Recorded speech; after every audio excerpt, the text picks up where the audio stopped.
Hi guys, I'm Mike and this is F1 Fanatics.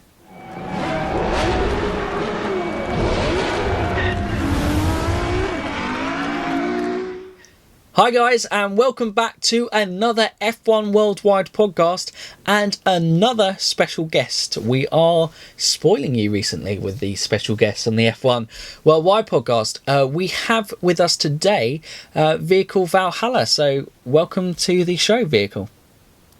Thank you. Thanks for having me, Mike. Great to be on. No problem at all. Thank you for accepting the invitation to come onto the show. It's really great having you on. And if you guys haven't come across Vehicle's channel before, what's the best way to kind of describe it? Kind of just general motorsport and cars in general? Motorsport, cars, advice, top tens, comparisons, just everything is Vehicle Valhalla.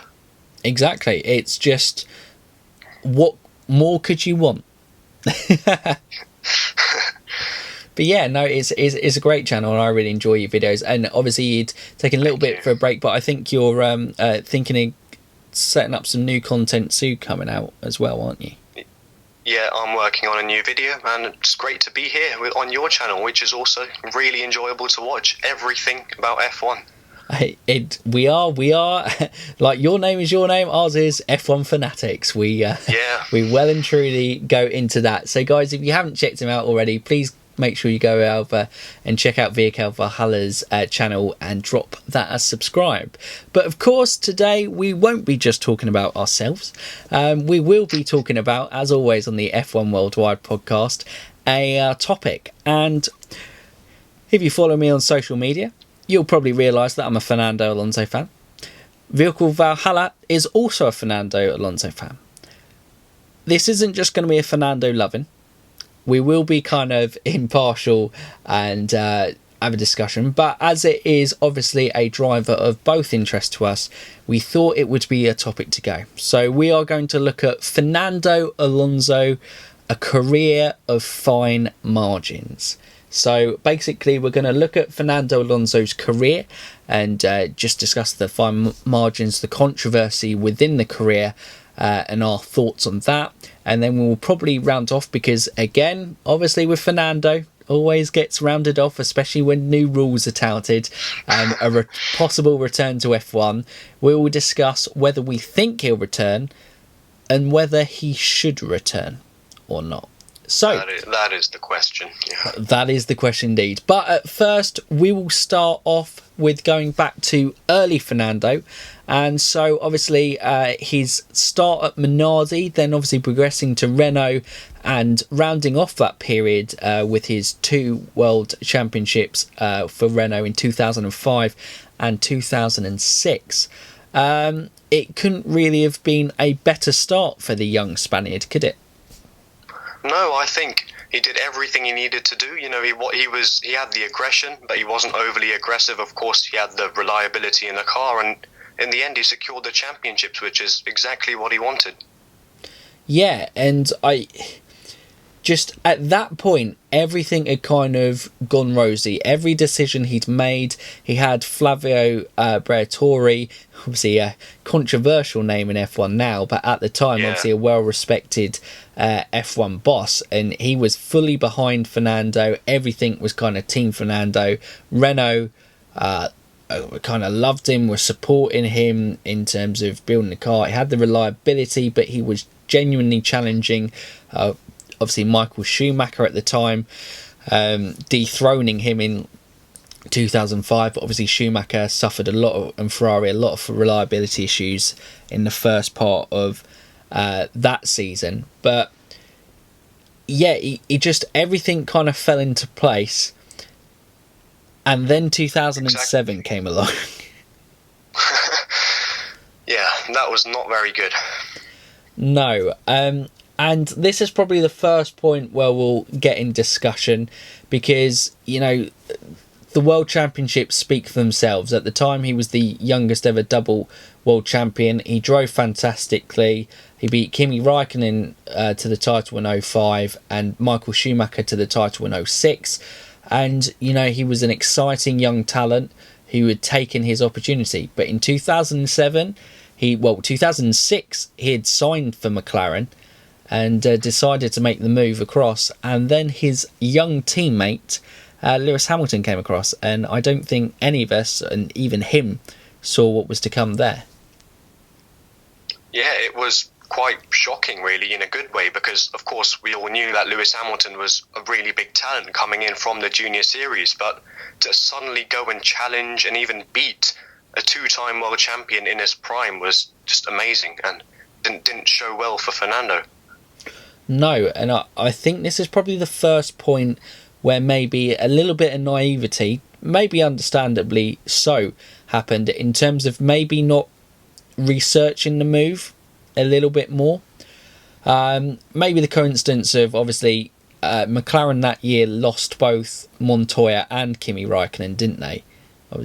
Yeah. So he may have expected one of Kimi or Montoya to be his teammates rather than this young rookie. But it was probably a bit of naivety not looking into Lewis coming through the ranks and being concerned with the people in F1 rather than out F1, because although probably no one predicted how well Lewis did in that season, everything in McLaren was, and how much they invested in Lewis Hamilton, a British driver in a British-based team, it just kind of very much felt like he wasn't going to be a normal rookie in that situation. Yeah, definitely. I think a lot of it is really the attitude. You've got a two-time world champion coming into a new team, a highly respected team, and he would, of course, expect to be the number one and always be, favoured by the team. But, of course, we've got a young Hamilton coming in and making sure that does not happen. Yeah. So the first stage was Alonso in a new team. Renault was obviously, everything was built around him, but with any transition or move to a new team, it does take time to kind of find out what that driver likes. You might not get it right away, so he didn't come out of the blocks firing necessarily the best he could, but Lewis did, so therefore that initially brought it closer there. And Fernando, you can argue, look, I think as fans we're like, well, you've got to prove it. You can't just rely to be given number one status and supported unequivocally. But having obviously been the previous two-time world champion, how things go in Formula One, and that it was probably not out of order for him to request that. Yeah, I agree with that. I think coming into the position he was and in the team he was going to, of course he could expect to be number one. Yeah, and when that didn't quite happen, or it wasn't quite as in his favour as he would have liked, I think a lot of support, and especially from the start, it was very much Fernando number one, but like we said, Lewis performances did change that. I think you see it in a lot of championships, and a lot of successful world champions or successful teams during a period, they back one driver. And McLaren got caught in the two of, well, we do have this double world champion, but we also have Lewis Hamilton, and we've invested a lot in him and there. So they were caught in two minds, and that caused the friction for me within the team. And obviously was the first one probably where Fernando built up a bit of a wall, and his arrogance started to be not liked by people. Yeah, I think, you've got two people who just want to win, and that is really going to be explosive. If you look at Hungary, I think it was, where they had the incident in the pit lane. Yeah. It's just they both want to be on top, and that can't happen if you want a stable team.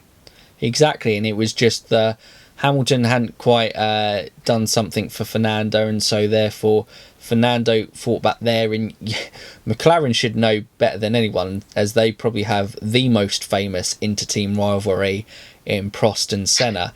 And especially Ron Dennis there as well, who was obviously managing partner in that. He should have, obviously, in his defence, Prost and Senna were both established by that point. But yeah, he should have probably known at this stage that it weren't going to end well, the situation. Then obviously within 2007, There was Spygate and Alonso's part in that. Obviously, the main ones with the blame were McLaren, but Alonso was the one with the email correspondence between De La Rosa, wasn't he? And yeah, I think there were rumours that he was maybe using it as blackmail within the team, but I don't know. Obviously, those stuff you'll never know what happened behind closed doors. But it was the first major part of controversy in Fernando Alonso that kind of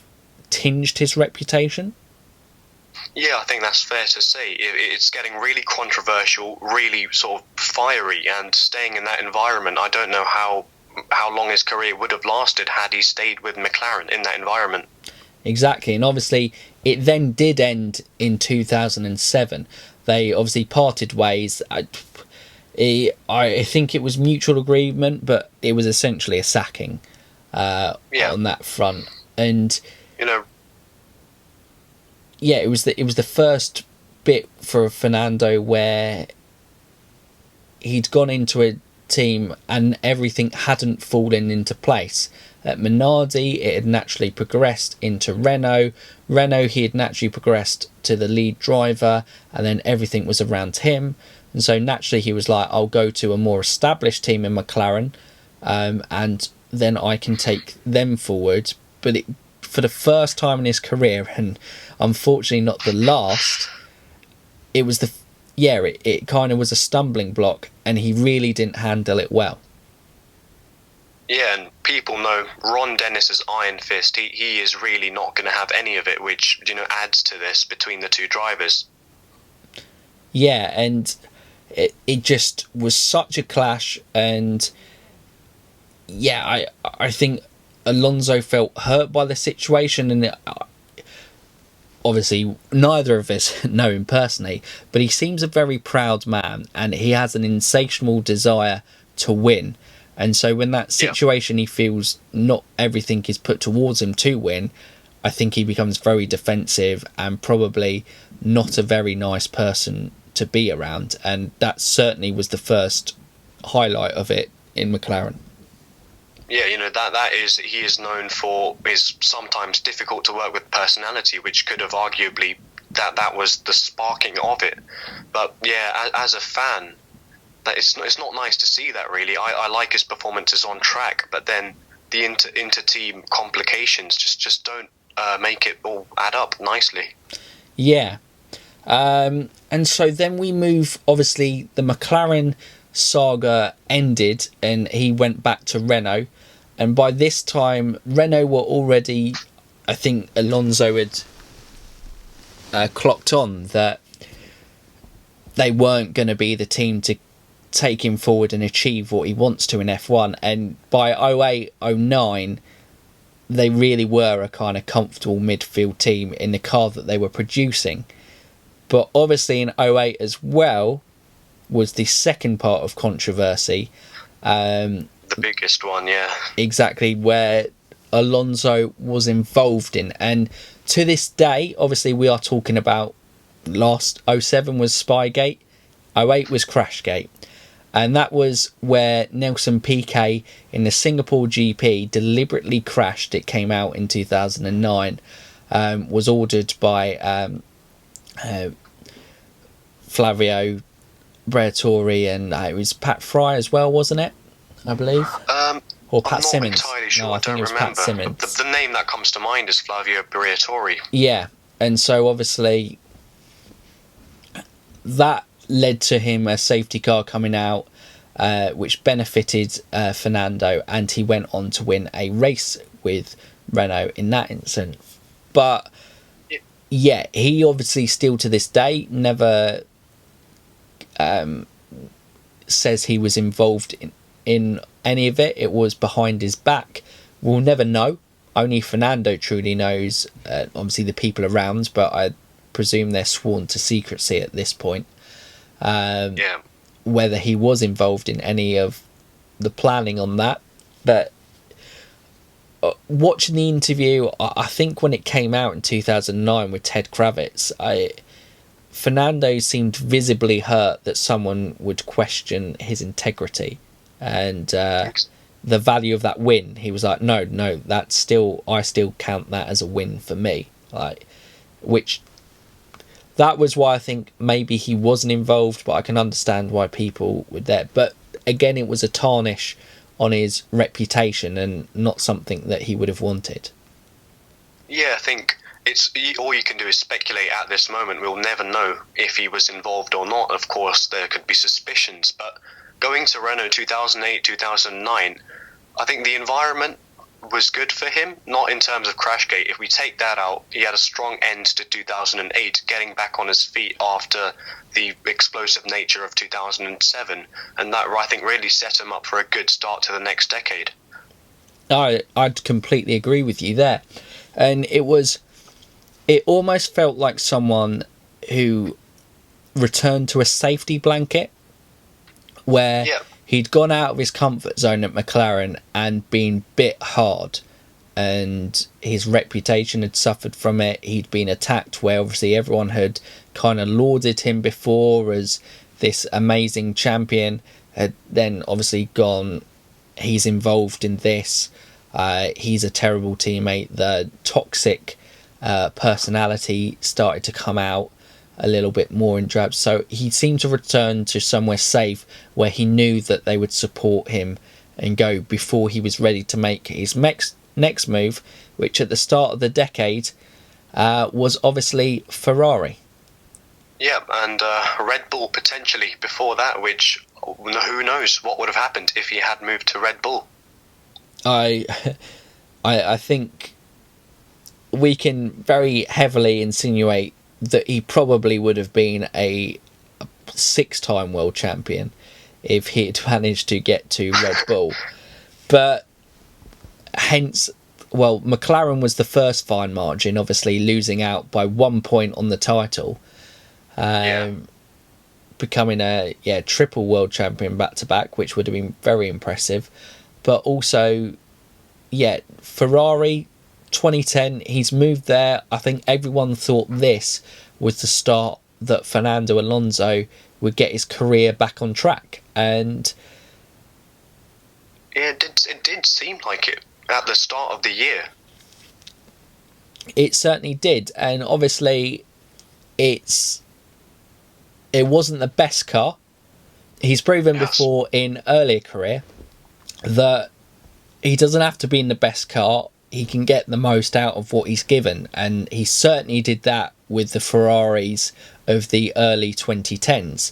But in 2010 in particular, he was just relentlessly consistent, as he always was, challenging, keeping up with the Red Bulls that had the superior car, until obviously his first major fine margin that happened in a race, which was obviously the Abu Dhabi Grand Prix in 2010.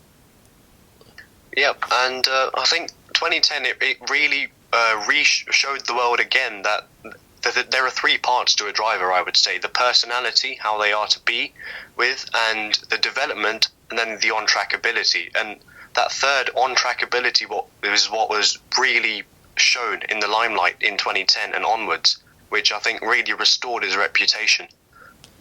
Yeah, I think it went a long way. People, between 2010 and 2012, I think Fernando Alonso's reputation was incredibly high, and I think people had started to warm to him again as the double world champion that, had made him very popular with a lot of people, and his skill. I would definitely describe those years as, although he won the championship in 05-06, probably his best years in F1. What also made him look better was absolutely destroying Felipe Massa in some seasons with Ferrari. And of course, Felipe Massa was highly respected with the 2008 World Championship, which he unfortunately lost by, I think, the finest of margins. So again, showing him to be better, I think, is on his media appearances also made him out to be a lot happier, at least from my point of view. I'm not sure if that's a true replication of what he was really feeling, but to me definitely felt like he was much happier. But then, of course, that did start to tail off as he kept on losing the championship. Yeah, for me,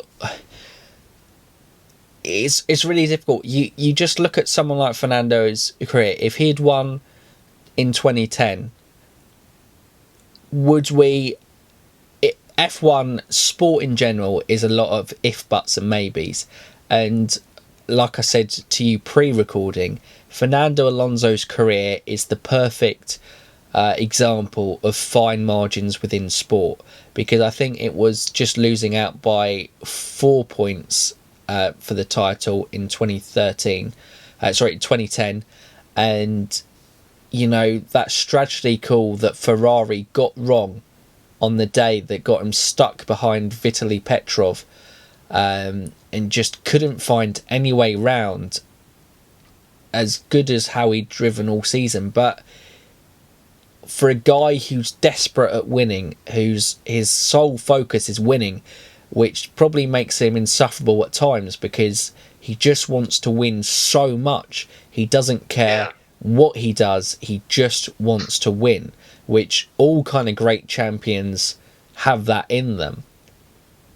And yeah, I think although he could have won, let's say, 4 or 5 world championships, if we put the ifs and the buts aside, what he did demonstrate to the world was that he is a fantastic racer. And I think that is really part of his legacy now, that yes, he lost out on the championships, but his performances are really remembered, and he's still remembered to be up there on the level of, Hamilton and the top people of the decades. Yeah, that is to his credit, because not a lot of 2-time world champions get noted really that much in the way that Fernando does. I don't think Mika Hakkinen is highly respected from his McLaren days, but I don't think anyone talks about him as the level of what Alonso still gets spoken about in his driver ability. And whatever people say, they always recognise that he was a fantastic driver on track. It's the off-track stuff, that really didn't sit well with people. And with missing out on the title in 2010 and then again in 2012 for me broke Fernando Alonso. You still have that image. I think it's now even a gif of just him just staring, and just he looks broken in Brazil. And I think that was the time in his Ferrari relationship that he didn't believe Ferrari could give him what he wanted. Exactly. I think, as you say, it broke him. The talent, I don't think, has subsided personally, watching him through the years. Of course, he doesn't have a comparable car to many people who he is compared to, but it's that spirit that he didn't have later on. It was the complaining started, the moaning, and every part of his personality that previously had sort of disappeared for those years started to come back. Yeah, and it kind of, although Ferrari were really behind him at that point, obviously you had the controversy of the Fernando is quicker than you, with team orders obviously being banned back then. And so, that was obviously a controversial incident with Massa, and Massa was a popular person as well. Like you said, he did fairly beat him, but obviously within that race as well, it was happy, but people overlooked it because he seemed to be kind of doing it on track. But it seemed to get back to what he'd shown hints of in 2007. In 2013, the relationship deteriorated. And then obviously in 2014, things between him and Ferrari were just so bad. He just wasn't happy with what Ferrari were doing. Ferrari weren't happy that they now didn't have the Fernando Alonso who they thought they should have. Yeah, and also everything had changed in 2014. Stefano Domenicali left. I think it was Marco Mattiacci who was there for 2014. So we had new team principal, new hybrid era, new teammate, and nothing went wrong. They didn't nail the regulations, which just meant he could not compete. And, it just, it kind of, for being the person who got Ferrari the closest to winning a world title in the 2010s, for the relationship to end how it did, it was kind of quite a sad sight to see.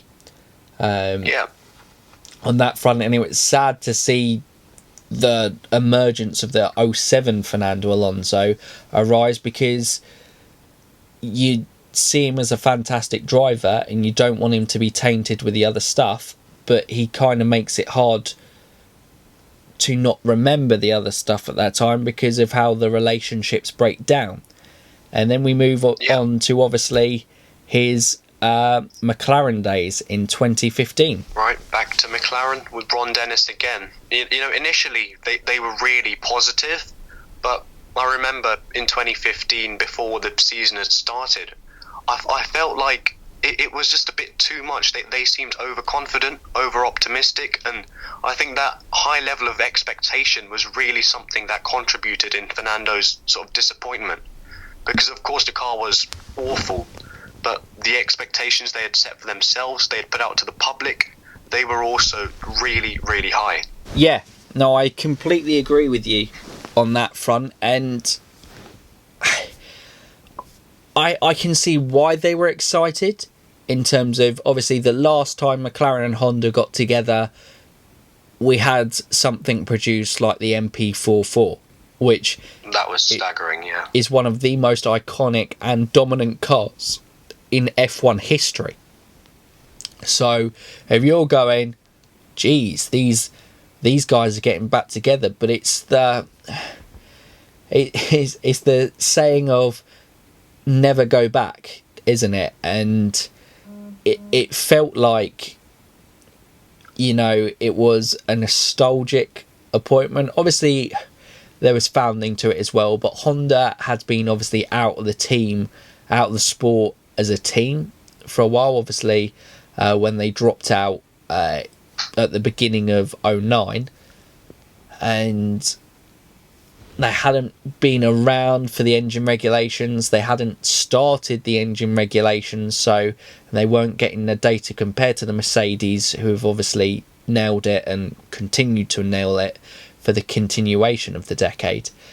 But yeah, that excitement was there, understandably so. I could understand a driver like Fernando probably thinking the likes of Prost and Senna, McLaren, Honda, this could be really great for me. This is my shot to kind of get my third world title. But yeah, it went down in flames very hard, very quickly. Yeah, and I think the driver was still there. You could see, of course, he was fighting in the midfield, but in his defensive driving, you could see that there was still a double world champion driving that awful car. His moves, his composure as well in the car was fantastic.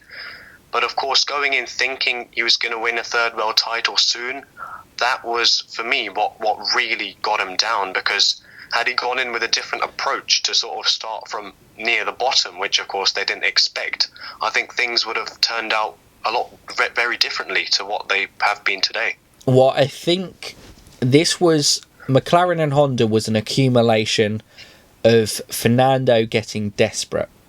When he left Renault in 06, he's now in 2015, now almost a decade beyond. He's gone to one of the biggest teams in the sport in Ferrari and missed out on the title narrowly twice. He went to McLaren before when they were on top and narrowly missed out on the title by 1 point. He's now chasing that title. Because he's a winner, he's now chasing, and he's becoming desperate. Mercedes wasn't an option. Red Bull had just dominated and unlikely to kind of push on.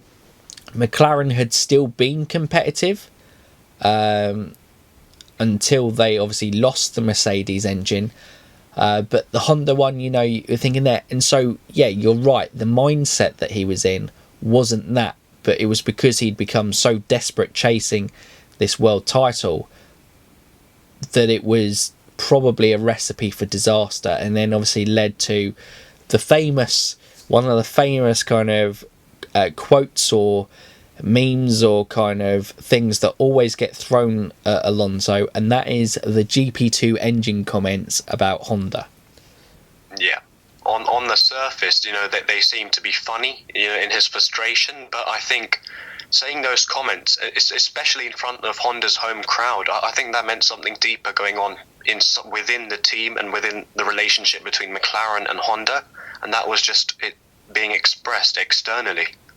Yeah, I think this is often something that I think because of what had come before and because of how things had then ended at Ferrari and now going to a team, it was like a reputation that was stuck to him, and that the comments itself, I don't think anyone can complain with. The Honda engine was terrible.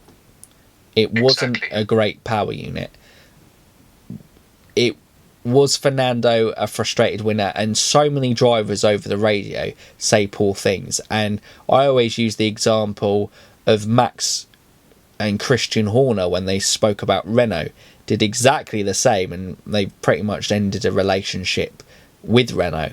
But it isn't talked about in the same instance of Fernando, and I think that's because they expected better of him being a double world champion. He was an experienced guy at this stage. Max you can brush off as youthful brashness, but Fernando, an experienced guy within the sport, well over a decade at this point, he knows that making those comments, by all means, absolutely slam Honda in the private meetings and say it isn't good enough, but doing it publicly wasn't great for him or his reputation. Yeah, and I think Honda was sort of internally damaged by the constant bashing, and we don't know what went inside behind closed doors. No, I don't. My personal opinion would be, if they were criticised like that, that would drive them on to be better, because it's humiliating. And you're a big brand. What you would think, yeah. And you would go. But clearly, how it's been talked about and how it's suffered, and how the relationship with Honda, well, pretty much non-existent since Fernando, has been. I know he struggled, I think, with Indy drives, sometimes with Honda-powered units because of his relationship with them. Yeah, it seems to have affected them worse than it probably should have done. Exactly. So I think there was definitely something going on behind closed doors, but it doesn't take away from the fact that although his attitude was not right, he still had that ability. I think it was Hungary. He came 5th place in a superb drive. Yeah. And you could see the hunger was still there. He was getting frustrated, but there was still that want to be better and to not be with these midfield teams, the backmarkers. Yeah, and throughout his entire McLaren career, even up to his last season in 2018, I think a 7th place best of the rest in Singapore was an incredible drive. And on a technical track like that, I think it shows the quality of the driver and the quality of the driver that's still there. Yeah, there's another example, him fending off Max Verstappen in Australia 2018. Yeah. It was really good driving. Max is known for being aggressive. He can be unpredictable at times as to where he's going to go, but Fernando, with all that experience, managed to hold him off in an inferior car. Exactly, and he's always shown the ability throughout his career, and when he has got in the cockpit, he may say things that aren't great, but his on-track performance can never be argued that he was always the utmost professional in a racing car. Yeah. He seemed to get the best out of whatever car he was driving. No matter what he said, no matter what he moaned.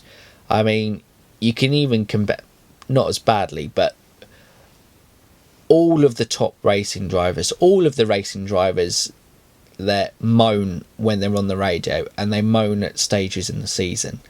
but I think it was the combination of things that makes Fernando's viewpoint of being toxic stick. Yep, and his fire, I think, was beginning to sort of extinguish. If you look at 2017, I think that's when he completely gave up on hope of a third world title, because before then I think he still had a little bit of hope, because he then went on to pursue the Triple Crown. You know, he tried to win the Indy 500, which unfortunately, thanks to Honda power, did not go his way, and then went to Le Mans, became champion of WEC, and now I think that's what he's aiming at. He still wants to continue his legacy, but he knows he couldn't have done it with a third world title. Exactly. I think he finally came to that realisation that his time has been and gone, and those fine margins, sometimes the roll of the dice falls your way, and sometimes it doesn't, and it has very much been a career that hasn't fallen his way. And we'll before we go on to discussing the future of Fernando, I will have Vehicle Valhalla's opinions on this as well, but I'll do my myth busting of Fernando Alonso.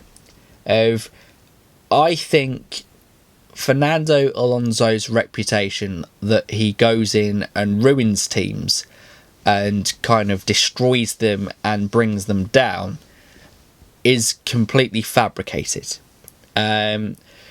Yes, I agree. At times there has to be elements to having a toxic relationship. There's no smoke without fire.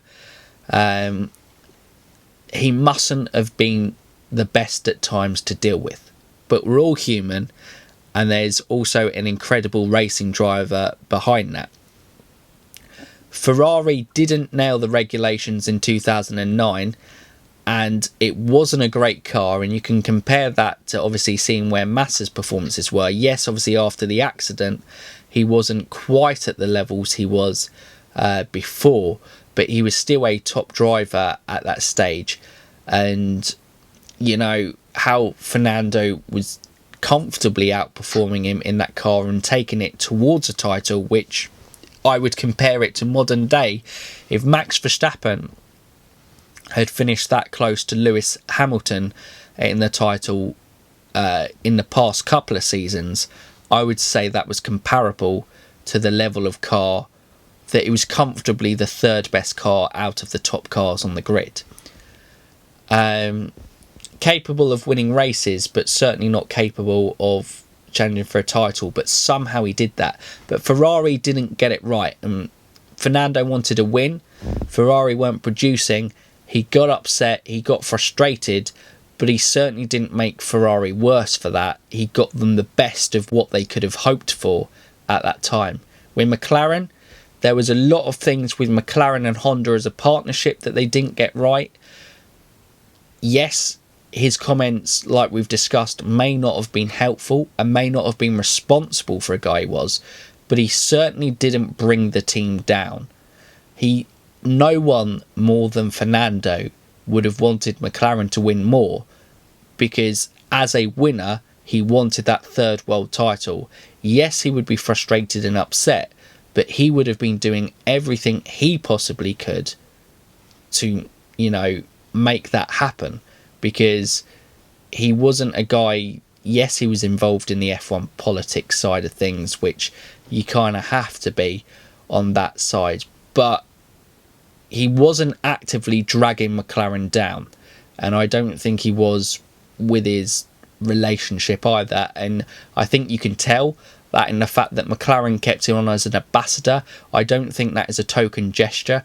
I think McLaren are a big enough corporation that if they wanted to completely cut ties with Fernando because they didn't want to work with him because he's completely insufferable, I think they would have. But they kept him on as an ambassador, and he chose to leave in 2018, not them. They would have kept him on as a driver. So that to me suggests that relationship isn't damaged beyond repair and wasn't damaged to the extent that they couldn't work together anymore. It was just that Fernando got tired of competing in the midfield and wanted to pursue other kind of career opportunities. But what would your thoughts be on those myth-busting, what I would say, on Fernando Vehicle? I think, Mike, I have to agree with you there. In cases, he was probably one of the catalysts into the team's decline, but he was not the reason for teams declining. You know, he joined McLaren 2015.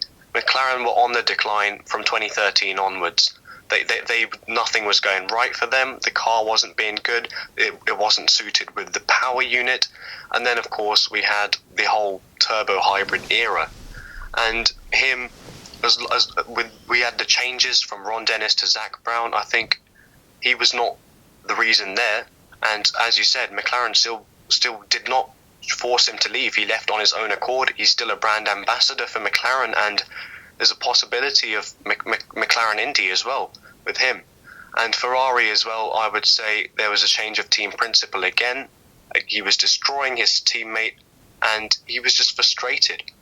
And with the car not being very good, I think it's a whole team that contributes to a decline. It's called a team for a reason, and he was just one part of that team, which is why I have to agree with you there. And for me, the example what I would use is to kind of say, in maybe a comparison, Lewis Hamilton, McLaren were probably starting on the decline, and he jumped ship on 2013, probably frustrated there and left for Mercedes. Yes, a big gamble, and a massive gamble that he's cashed in on him, has paid him well, obviously from 2014 onwards.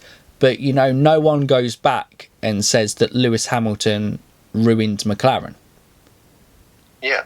Even though he took them closest to any of their success after his 2008 success.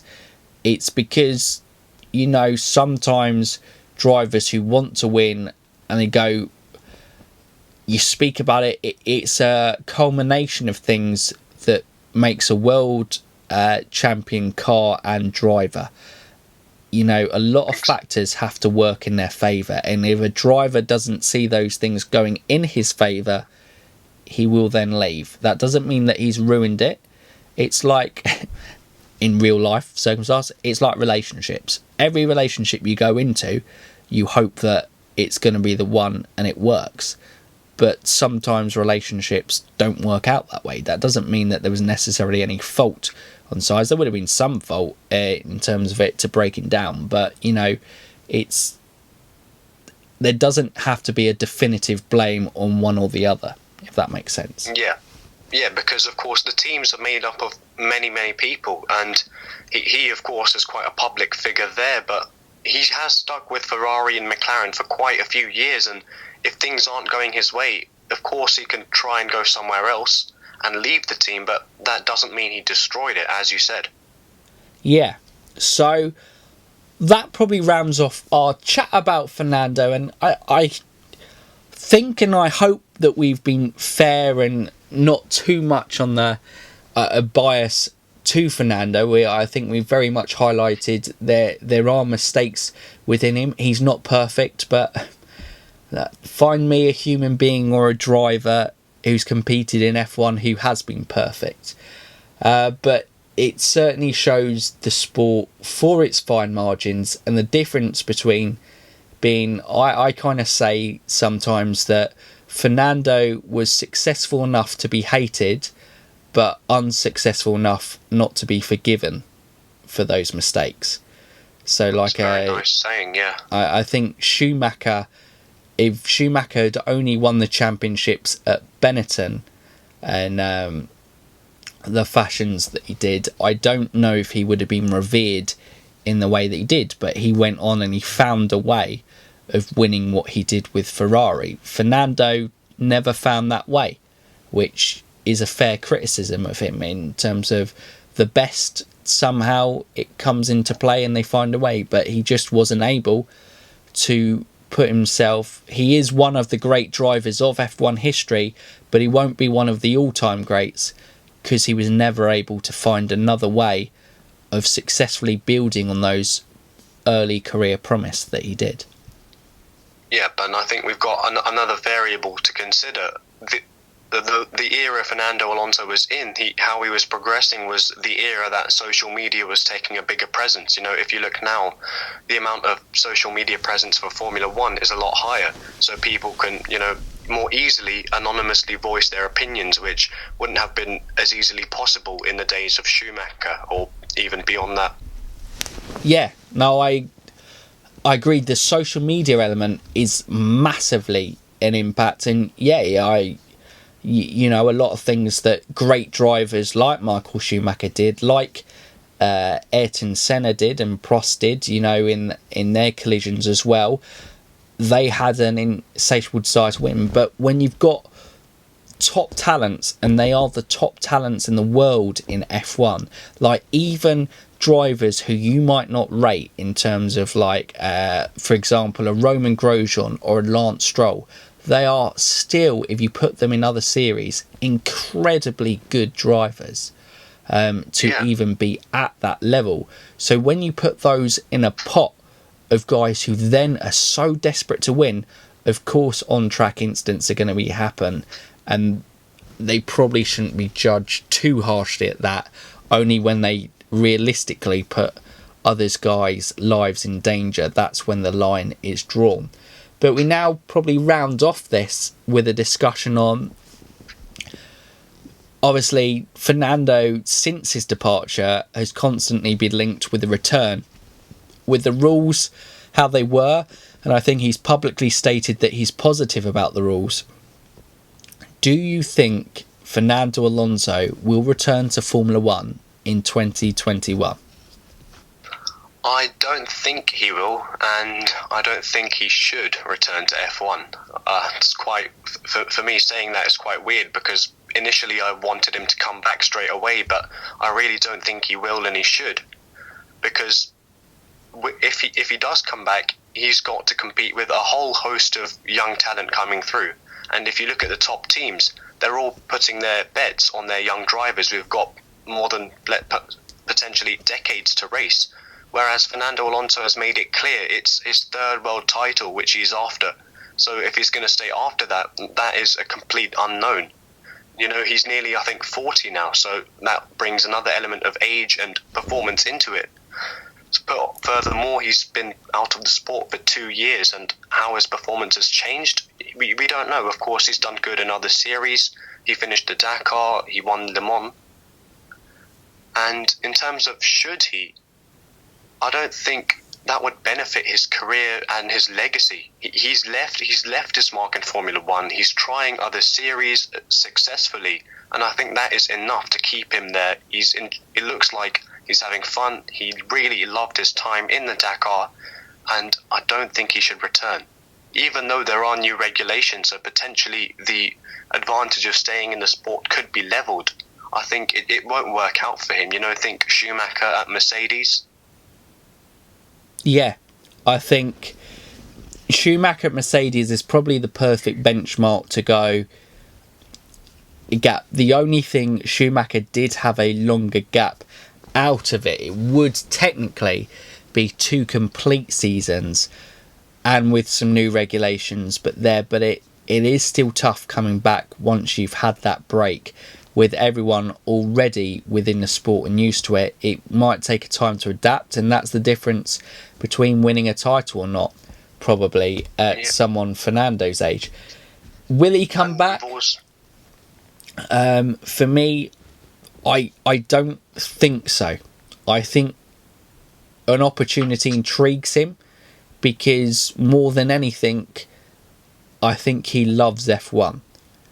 I think it's the pinnacle of motorsport for him, and it is the benchmark that he measures himself against when he goes home and he's like, am I happy with what I've achieved? He will enjoy the success he's had out, but it will be the World Championships where he can say, I beat Michael Schumacher in 06. I won in 2005.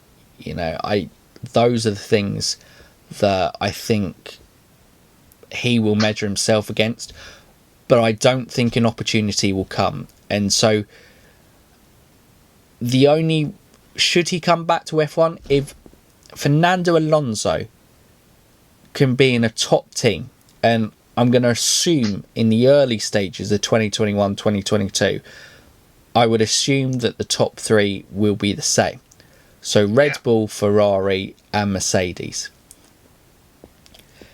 Can he get a drive at any of those? Well, Mercedes love the harmonious relationship that Hamilton and Bottas bring. The only risk they would give worthwhile, I think, would be George Russell, because they would risk having a George Russell almost like Fernando Alonso element of Russell and Hamilton in 2021. But I realistically think if Hamilton wins next year, they potentially go Russell. If he doesn't win but feel they can win the next year, I think they'll keep Hamilton Bottas, especially if Bottas is very competitive like he was in 2019. Ferrari, they've signalled their intention. Leclerc got given a deal keeping him there to 2024. They're not going to bring in Vettel, who, yes, has his own history of kind of troubling inter-team battles, but is a very nice human being and certainly wouldn't be classified as a toxic person. So if the Leclerc and Vettel situation is struggling, they certainly wouldn't want an Alonso-Leclerc situation.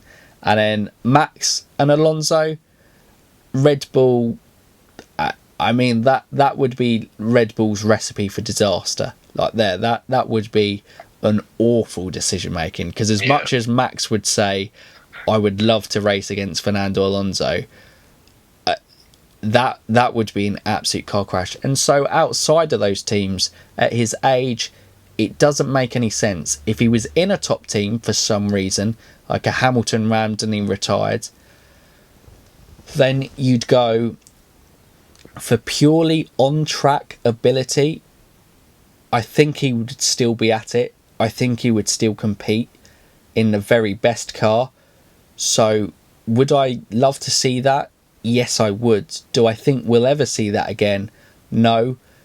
Does F1 need Fernando Alonso? No.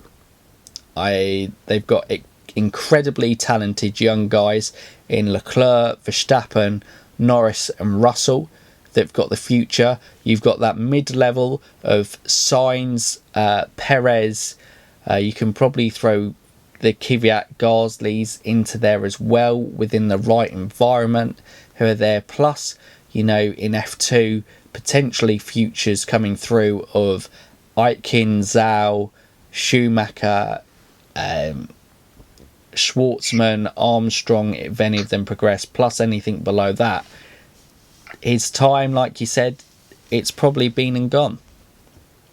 Yeah, we've got all the young guns, as you said, Schwartzman, Armstrong, Schumacher. They are going to be 2021, I would say, probably ready to come into F1. So even though I would love to see him win another championship, I don't think he should, and I don't think he will.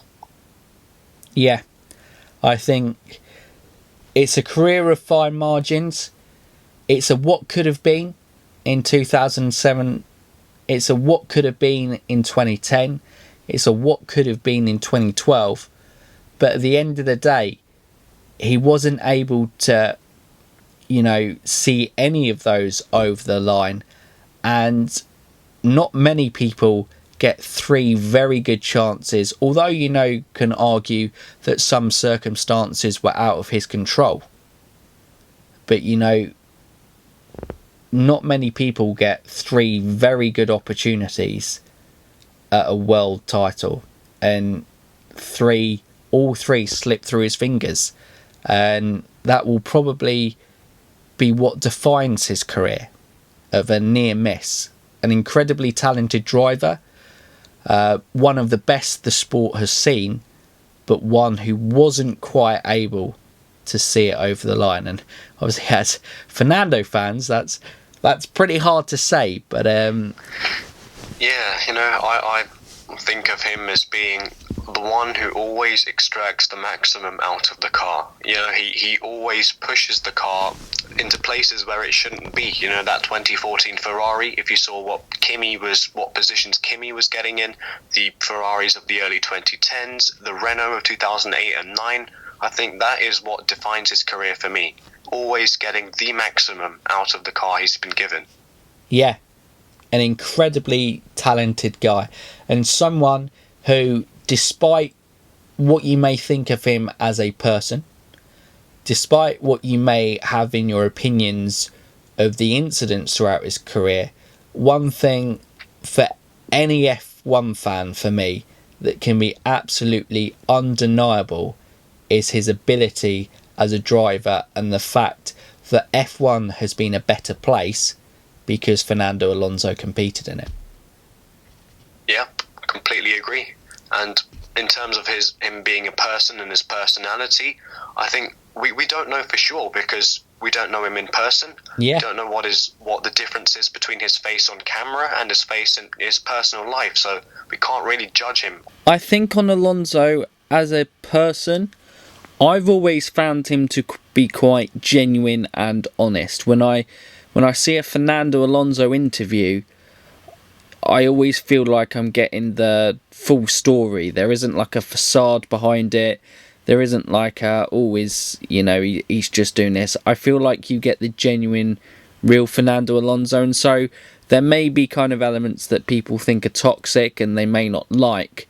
But what I really like about Fernando Alonso, like you said, we don't know him personally, so can't really comment on his personality.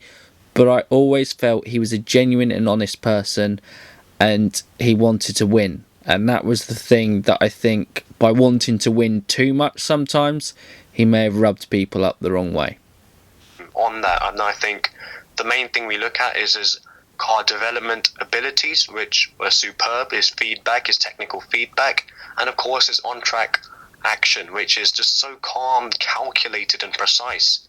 Sort of the opposite to Verstappen in terms of his overtaking maneuvers. And what he does, he does it, he commits to the moves, and defensively as well, really, really solid. Yeah, and it was incredible to watch him.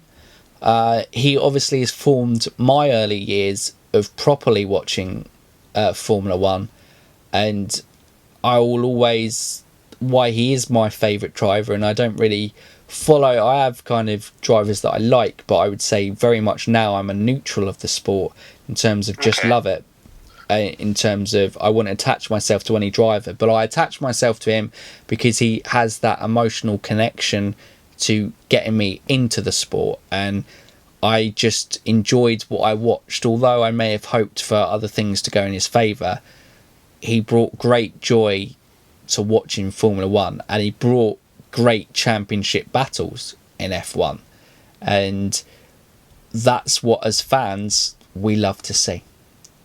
Yep, he has definitely left his mark in the sport. That's what we can say. And that is probably a fair point to round off on. I think it's been a very good chat about Fernando Alonso. Very different to any of the other worldwide podcasts we've done. So I hope you've enjoyed. Hope you've enjoyed our kind of ramblings on and everything from here. It's been great fun to have you on, Vehicle. Well, thank you. It's been great. It's great to come on. A great discussion. Really enjoyed it. Thanks for inviting me on. No problem at all. And guys, like I said at the start, if you haven't checked out Vehicle Valhalla's channel, obviously I will leave links in the description below to the channel, and obviously leave a link at the end of the video to his channel as well. So please go and check him out. Drop a subscribe for that. If you're new here to F1 Fanatics, don't forget you can subscribe to our channel as well. Click that like button if you've liked this video, and if you are a fan listening, I know the last couple have been YouTubers, but obviously the very early ones as well, they were just fans. So if you're a fan and you want to come on and you want to chat about something F1 related, I know we have Jason coming up next week, who's great, looking forward to it, talking about Schumacher and Leclerc. We can talk about anything. If it's F1, if you're a fan, you can come on the show. But the best way is to subscribe to both of our channels, and that way you get all of the F1 and car content that you could possibly want. Yeah. And you've nailed it. You've nailed Motorsport F1 YouTube. Just subscribe to both F1 Fanatics and Vehicle Valhalla and you'll be set. You've got it. And guys, that is a good point to round off. We hope you enjoyed it. For now, you F1 fans, keep racing.